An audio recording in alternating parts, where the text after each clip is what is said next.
So we've got Marc's here today to give us some information on Google for small businesses and how you can be found and what you should be doing and so forth. That's pretty much right, isn't it? That's right. That's right. Yeah. There's a number of things that people seem to get partially right, but never completely right. And trying to unravel that mess can be a bit of an issue, so happy to answer some questions on that. Sure, okay. Well, so just as a bit of an introduction, what is Google all about and how relevant is it for businesses these days? Especially in the local world and local search, Google has become the single most important place for people to find a business if they're not already familiar with it.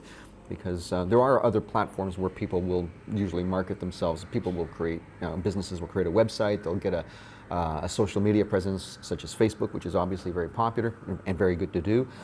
But when it comes to, as a consumer, if you're looking for a business that you don't know anything about, the first point of call is usually going to be Google. And often that business, if it's location-based, is going to be on Google Maps. So therefore, the geographical information, the fact that the business is on Google Maps correctly matters to that business. So what I do is I help businesses make sure that their listing on Google Maps is as complete as possible. Okay, so that's not really an obvious thing for people, isn't it? I mean, really, they're more worried about keywords and things like that with their websites. That's kind of the basic things they go to. Often is, yeah. I often will have people tell me, well, I've actually got a great website, and I'll go, that's great, that's important, I'm glad you have that. It's one of those things that I really want people to do. But if that website is not actually being used because someone simply just wants to know where a business is, what they offer, and just go, they may never actually go to the website. So then you have to think, what's the website really doing for you, right? It's not, and what it actually does is it actually is one of the things that pushes that Google Maps listing up if it's been done well. It's part of the overall SEO experience. So I do believe it's important to make sure that you have a good website that's been well organized in terms of SEO.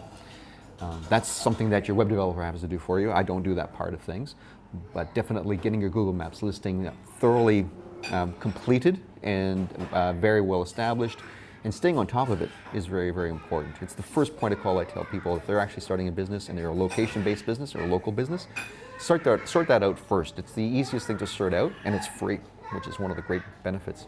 Great. Excellent. Super. Perfect timing. Great. Thank you very much. Thank you. Solate, thank you. Great. Thank you so much.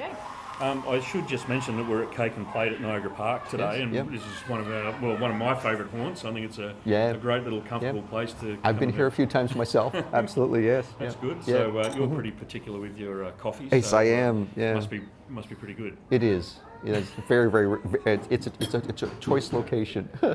Fantastic. Bit of a plug for them. That's okay. Yeah. So just excuse us while we take a sip of our coffee. Yes. Well inspected.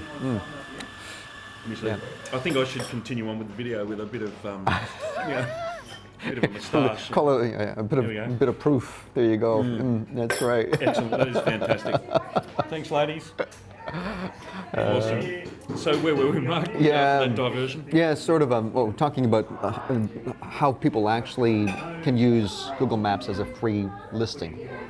One of the things I find often is confusing for people is they don't realize that even though their business is actually already on Google Maps, they may not know how it actually got there. They just think it's supposed to just be there. And what's actually happened is that some time ago, Google started to populate businesses on maps because they would have realized that that's good quality data. And it's something that they could eventually use to market with, obviously, because the fact is that if you've actually given Google a lot of information about your business, they can correctly position you. And that's one of Google's major purposes in the world, or their view, or what their mantra is to help organize the world's information in an easy to find way. So that's really what that's about. So, but if that information is on Google Maps, what if it's wrong? What if the address is wrong? What if the hours of operation are wrong? What if the photos don't represent the business properly? What if the business is closed? There's all these things that could actually be incorrect on Google Maps. And for Google Maps to be the most trusted source of information, it has to be as accurate as possible. And that's when the process of verifying a business or where the business actually chooses to verify their business on Google Maps is really the most important thing that they can do. That's the first step to controlling and protecting their brand online. Okay, yeah. So I mean, Google, just the average user thinks of Google as the search engine where you just go and, if you want to know something about, That's right. You want to find funny cat videos or something, Yeah. that, and then you go to YouTube. But I mean, or if you want to, seriously, if you do want to find something about a local business, you just go and type it in. But for your own business, I mean, Google's a pretty powerful kit of tools, isn't it? It is. It is the kit of tools, really. Quote me if I might be off on the number exactly, but the last survey that I saw in terms of Google's importance in search in Australia is 93.16% or something like that. It's really high. It's incredibly high in terms of what part of the search market that they actually have. So it's really important to make sure that you show up on Google properly. And if a business has an address listed, and they have competitors, automatically there's going to be what's called a 3-pack. You'll notice often there's a little map on at the top of the search results that'll show the first 3 businesses that are either the closest or the most prominent. And what causes prominency in search, so that it's on page 1, are essentially the relevancy of the search, the recency of the search, and the proximity. Really, it's really important that you be close to it, but also that the content, the SEO that's actually driven it to get there, has been done recently. So keeping that information up to date on there is really important. That's why I encourage people to put up a lot of photos, and obviously to put up virtual tours, which I shoot, but to make sure that they continue to update that information. And one of the other areas that you'll probably see a lot in your Google My Business listing is reviews, right?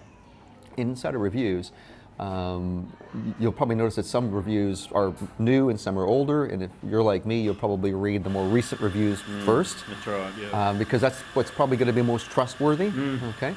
So getting recent reviews and a consistent flow of reviews is also very, very important. So those are all factors that help grow the relevancy of search for Google. Okay, so if you were going to list the main few points that small businesses should be looking at, what would they be? Okay. Say the top. Top number one things in terms of your Google My Business listing is number one, verify it. Okay, get it verified. Make sure that once you've done that all the information is absolutely accurate. Number 3, make sure that you've populated with photos, and if you can get a virtual tour, get a virtual tour shot and have it put in. And then number 4, request reviews and respond to the reviews. No matter if they're good or bad, make sure you continuously respond to reviews. Those are the key elements, and then keep it fresh. Now, there are other things that I can recommend too, because Google keeps changing the landscape. They keep adding new tools. Like one I really, really like that's a new thing is something called Google Posts. It's a little bit like Twitter for Google, where you can put up, for example, an event or a product that you have on sale or a special or a coupon or something like that. So that's actually an additional piece of information that you can add in. So that should encourage a business to be able to continue to add more information on their Google My Business listing. But really it comes down to first verifying it, making sure you put the photos up, get your virtual tour done, and keep your reviews up to date. Those are the really key things they got to do.